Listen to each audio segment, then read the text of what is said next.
I'm Nicole Lappin, the only financial expert you don't need a dictionary to understand. It's time for some money rehab.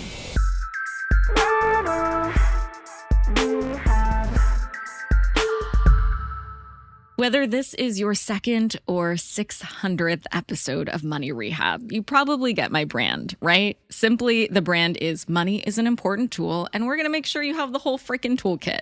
And truly, every episode of this show, every book I've written, every TV segment I've been on has been all about helping you save, keep, invest, make more money, rinse and repeat. I have told you that I've been broke before and it totally sucks, and it's something that should be avoided at all costs. Okay, so you get it. However, with the terrorist attacks in Israel, some people are facing a singular ethics question for the first time. If our moral compass and group consensus aren't pointing in the same direction, what's our true north?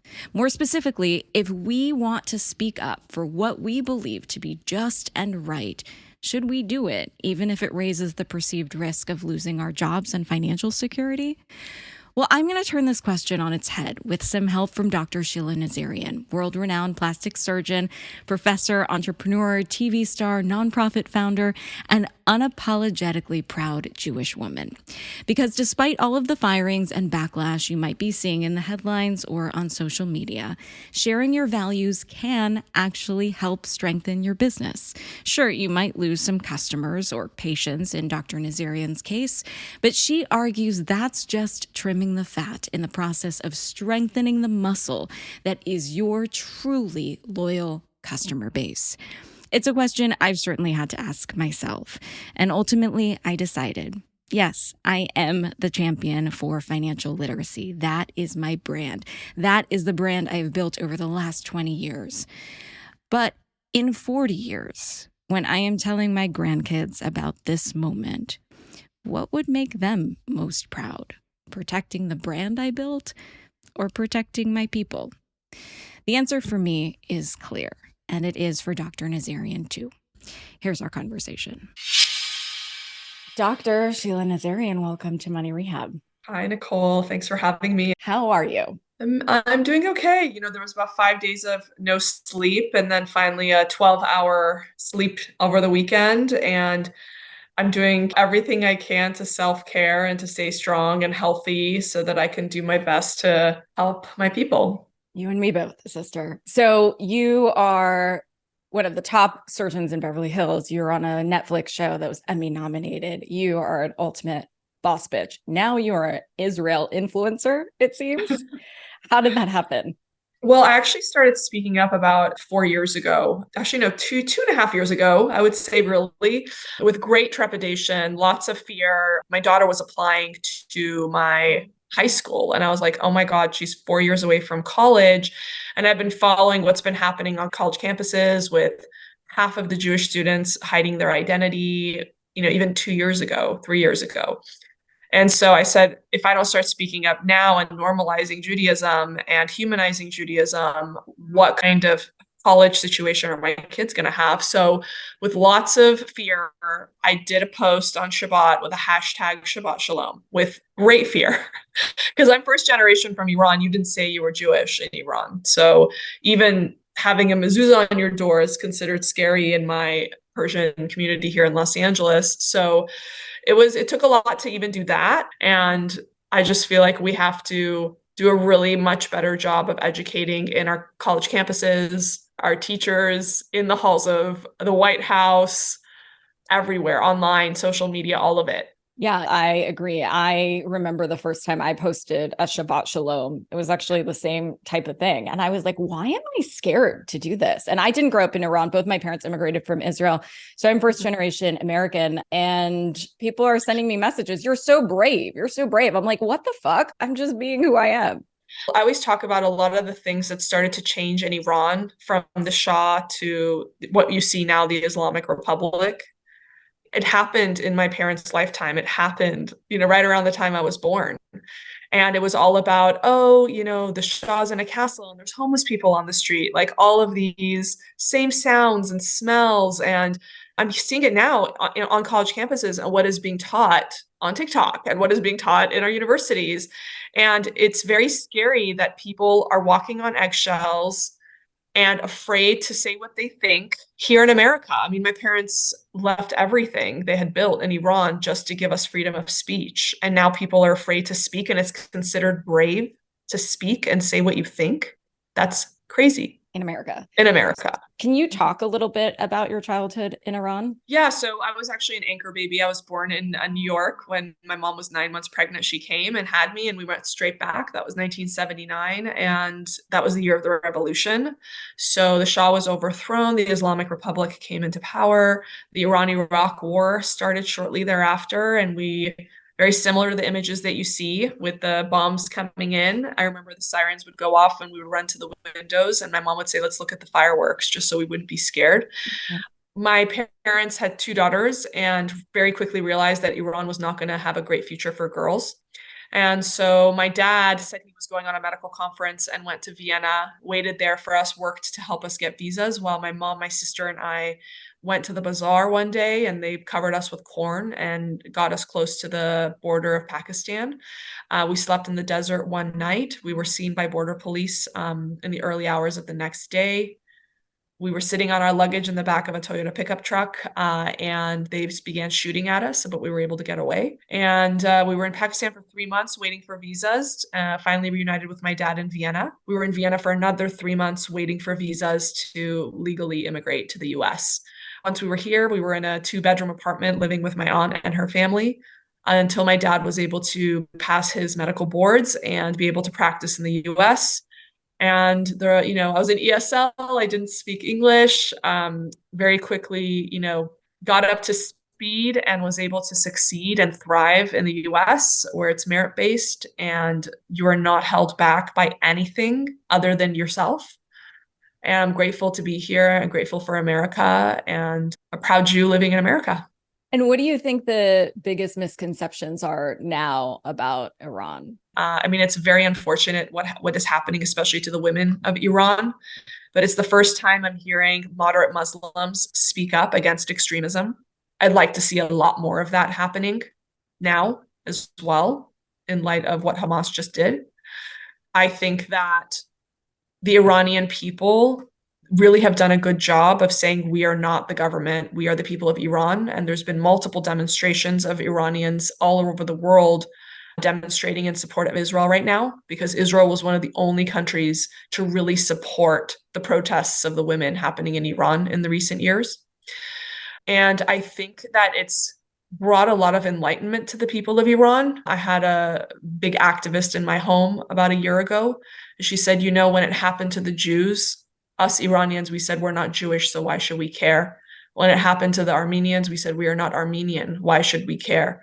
When it happened to the Baha'is, they said, we are not Baha'i, so why should we care? Then when it happened to Mahsa, they said, we are all Mahsa, and now we care. If you don't speak up, there's nobody left when you need it the most.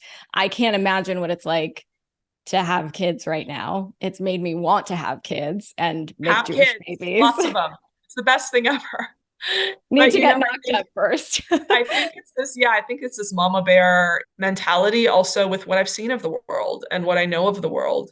I think it's also very difficult to convince people who haven't lived under a oppressive regime. It's very difficult to convince people that people don't have the same core values as you. There are people in the world that value death over life. It's very difficult to convince someone who grew up in America, who hasn't, lived through something traumatic like that, who hasn't lived through a war. No, people actually don't value American core values, and they have the actual opposite core value as you. Very difficult, but I think people are starting to see that now. And all of the stuff that I even had a mom come to me today, and she's like, I didn't get it until now. I didn't understand what you were saying.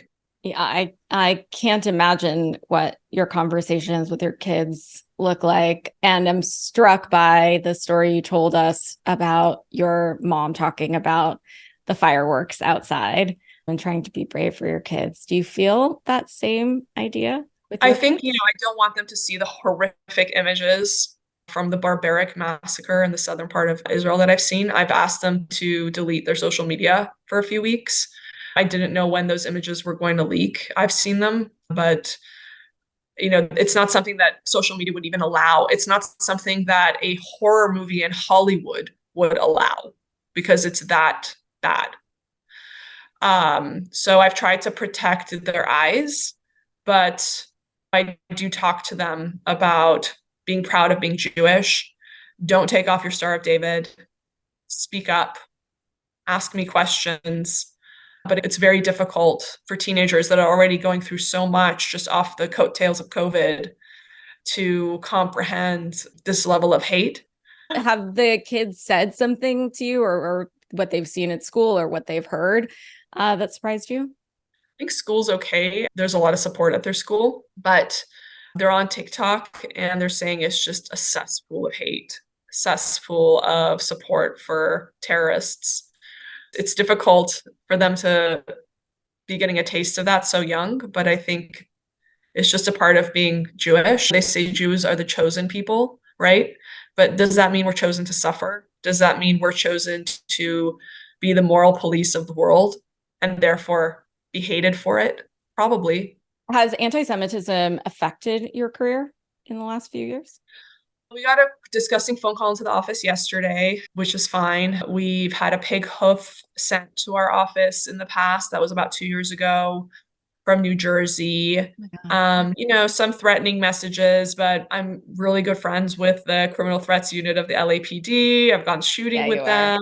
I have friends in the FBI. I have friends in Beverly Hills Police Department. So we're good.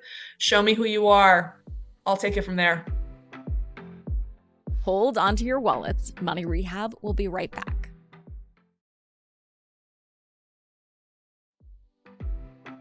And now for some more Money Rehab.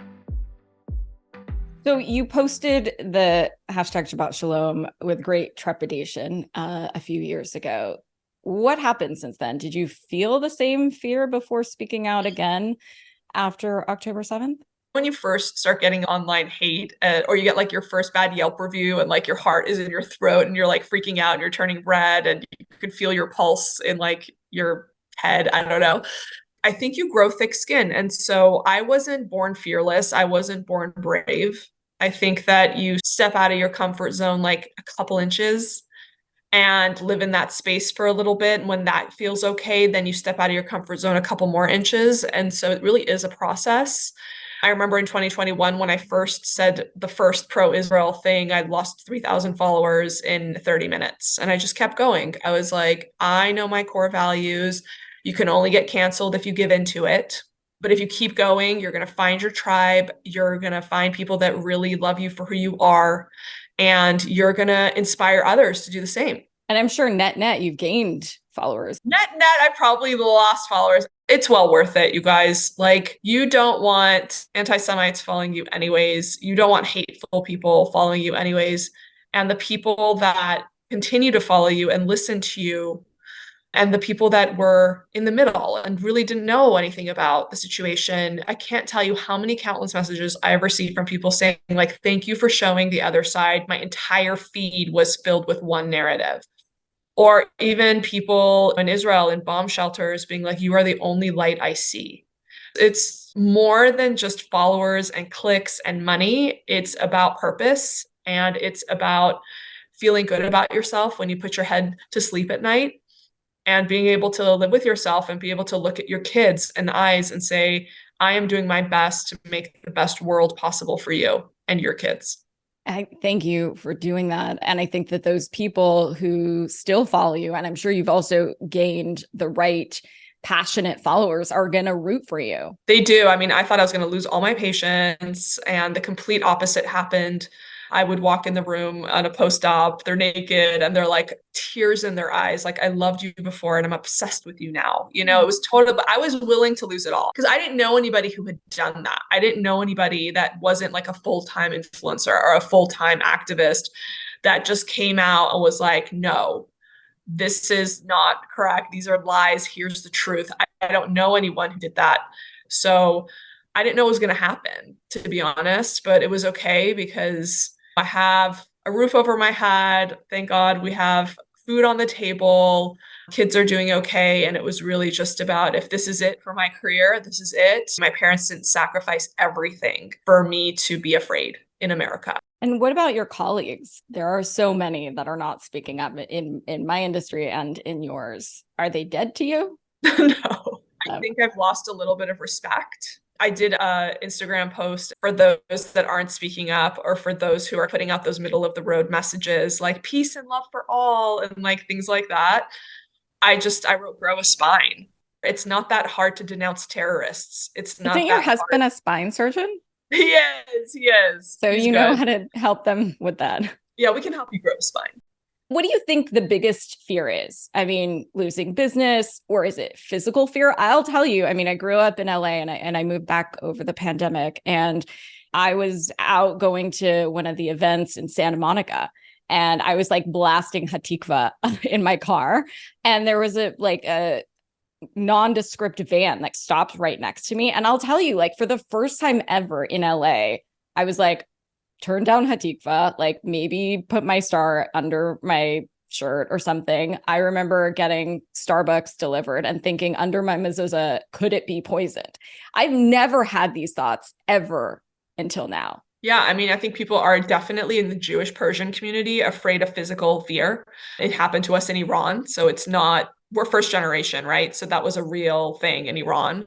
So physical is a big deal. I just went to a challah bake this morning just to pray with all of the other moms and say it's a mitzvah. So we did that and we prayed together. And they were all talking about how they took the Stars of David off of their children, or they won't let them walk around with a kippah on right now. So that's real. I think loss of money is real. I think loss of followers is real. And I think a lot of times people just think, oh, I can't make a difference anyways. So why should I put myself out there when I'm just no one? I'm not going to change this ancient conflict. Again, I bring it back to my kids. If I don't speak up right now, if I don't write letters to administration, if I don't write letters to these colleges and post them on and social media, let them know what's going on, where are my kids going to go to college? Who's going to be educating them? So I think I don't believe in canceling people, but I certainly believe in free speech and holding people accountable to their speech. Let us know who you are. Go ahead. Don't wear the masks when you're protesting. Let us know who you are. If you really believe in what you believe in, show us your face. And if a business owner does speak out and gets backlash from their customers or patients, what would you recommend they do? Do you think they should respond? Keep going.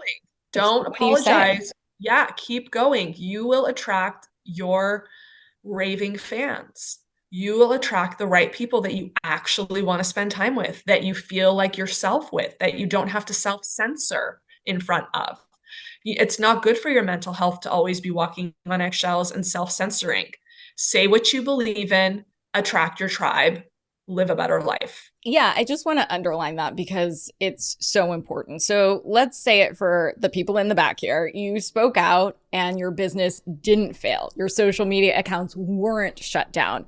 Your tribe will find you, and their loyalty and their connection to you will be that much deeper. So much deeper, because a lot of people come to me and they're like, these are the most important posts you've ever done. Like when you post about your boob jobs or like facelifts or lipo, yeah, that's like self-promotion. It doesn't move people. But when you're really putting it on the line and showing people who you are, what you believe in, and saying what they want to say, but they're afraid to say, that's when real respect is fostered. And I think people, you show them who you are and they know who you are and they want to support you. I recently did an episode on another show I co-host with the editor-in-chief of Entrepreneur Magazine, Jason Pfeiffer, and he felt like he couldn't change anybody's mind on social media. He's Jewish, but he just stays away from it always and now. I feel like there are people in the world that don't know somebody like Jason might be Jewish and they hate Jews, but he can raise his hand and be like, I'm Jewish. Hi, you hate me. And I think that's really powerful. So do you feel like you can change somebody's mind? I do. I mean, I've gotten so many messages from people that have said, you know, because you posted the opposite side, I went and I did my own research. Thank you for exposing me to the truth. I've gotten so many messages. I cannot tell you from 2 years ago till now. You can change people's minds. And actually it's, pretty funny when sometimes they do comment on my feed, I'll use it to just like show how absurd they are and people love it. No, I definitely think you can change people's minds. And the second thing I would remind your friends who aren't speaking up, everybody who visits these Holocaust museums and walks through, they always say, why didn't someone say something? Why didn't someone say something? How could something like this happen? Well, you're witnessing it. Why aren't you saying something? When you don't say something, you're normalizing it. I could not agree more. I mean, we run a network. It's a small but mighty network. And I fast forward the videotape, could not look at my grandchildren and say, like, I went through this time and I had a media platform and I didn't do everything in my power to say something about this. So what do you say to colleagues that are like, yeah, but I don't want to put it on the line like you guys are, for whatever reason that's still true? If not now, then when? You can't make someone brave. I mean, you might inspire them to become brave if they're ready for it, but I can't force someone to post. But it is really, I think, embarrassing for them. I do. Have you blocked people too? I also block people that come on and they're just, crazy. I block all the crazies. I report all the crazies. And also, I just posted today, you have to understand that their bot mechanism is so strong, the pro-Hamas bots on social media. I just read a statistic, 1 in 4 pro-Hamas social media accounts is a bot. 1 in 4. It's insane. But I think the biggest misconception that I hear from a lot of people is, oh, I don't have a platform. I only have 200 people following me. I can't make a difference. Or the people following me are already believing what I believe in. So what's the point of me posting anything? So I think that's a huge misconception, that people think that they can't make a difference because they have too little followers or so on and so forth. And what I always tell them is, first of all, it does affect statistics. When people are looking at how many times was this word said on social media, it does help those statistics, I would say. Number 2, when you like and share and comment, it helps the algorithm to raise the voices of people who do have larger platforms and maybe aren't speaking to the echo chamber, like me, because of the Netflix show. I have a global audience who maybe doesn't know, maybe has never even met a Jew. So I think that helps amplify voices, that the algorithm, you can help that. And then also, I think even if you have a small platform, you can help fundraise. You can inspire the mom that's following you to also speak up. I think courage is contagious. And so if you just get the courage enough to speak on your platform, no matter how large or how small, you're going to give someone else the courage to do the same. But we need all hands on deck. Like, however it is that you can help, we need all hands on deck right now. And we need allies. Yes. We end our episodes with a tip listeners can take straight to the bank. I guess in this case, I would love your advice for how to make a difference. I would say you don't have to go all out like I'm doing right now. As we mentioned earlier in the episode, I think that you just push yourself out of your comfort zone 1 inch. Live there for a minute until you're comfortable there. Push yourself another inch. Little by little, find your courage and speak up. Money Rehab is a production of Money News Network. I'm your host, Nicole Lappin. Money Rehab's executive producer is Morgan Lavoie. Our researcher is Emily Holmes. Do you need some money rehab? And let's be honest, we all do. So email us your money questions, moneyrehab@moneynewsnetwork.com, to potentially have your questions answered on the show or even have a one-on-one intervention with me. And follow us on Instagram @moneynews and TikTok @moneynewsnetwork for exclusive video content. And lastly, thank you. No, seriously, thank you. Thank you for listening and for investing in yourself, which is the most important investment you can make.